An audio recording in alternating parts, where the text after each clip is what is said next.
Hindi ako mang-aagaw at hindi ako naging mistress. Yan ang sigaw ng aktres na si Barbie Imperial. Itinanggi ng kapamilya aktres na si Barbie Imperial na siya ang dahilan ng hiwalayan nila noon ni Carlo Aquino at ng kanyang ex-girlfriend na si Trina Candaza.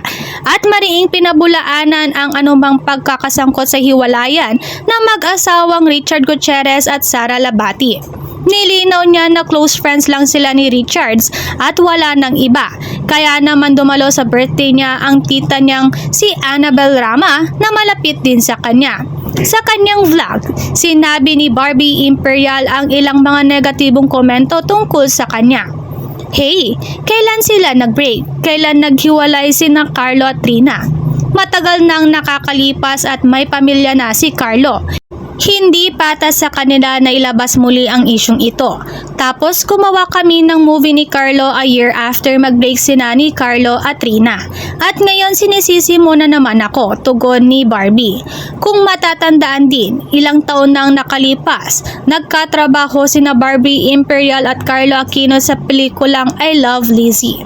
Sa kanyang vlog, mas marami pang nabasang negative comments si Barbie Imperial na nag-aakusa sa kanya na siya ang dahilan ng breakup ni na Carlo Aquino at Trina Candaza. Itinanggi rin niya ang pagiging third party sa paghihiwalay ni na Richard Gutierrez at Sara Labati.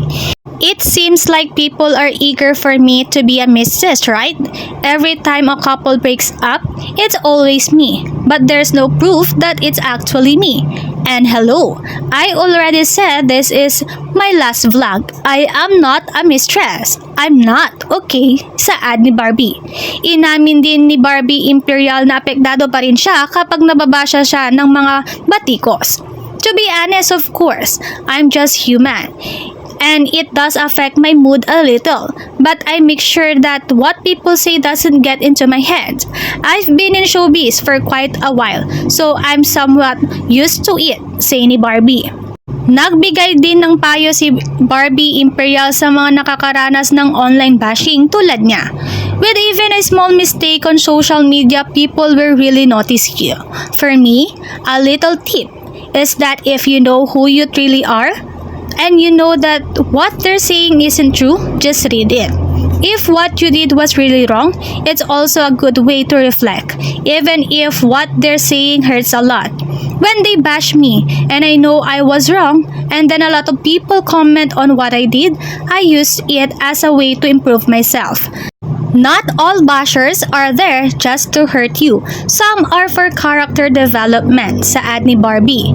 So I'm very thankful for the people who bash me, especially when there's something about me that's not right, because I can correct it. And I always want to prove to them that if they're saying this about me, they should watch me improve, pagtatapos ni Barbie. Samantala, umani naman ng samot-saring reaksyon mula sa mga netizens ang statement ni Barbie Imperial dahil umano sa umiikot sa social media na mga larawan nila ni Richard Gutierrez na talaga namang hindi makakaila na makikitang ebidensya na kanilang relasyon.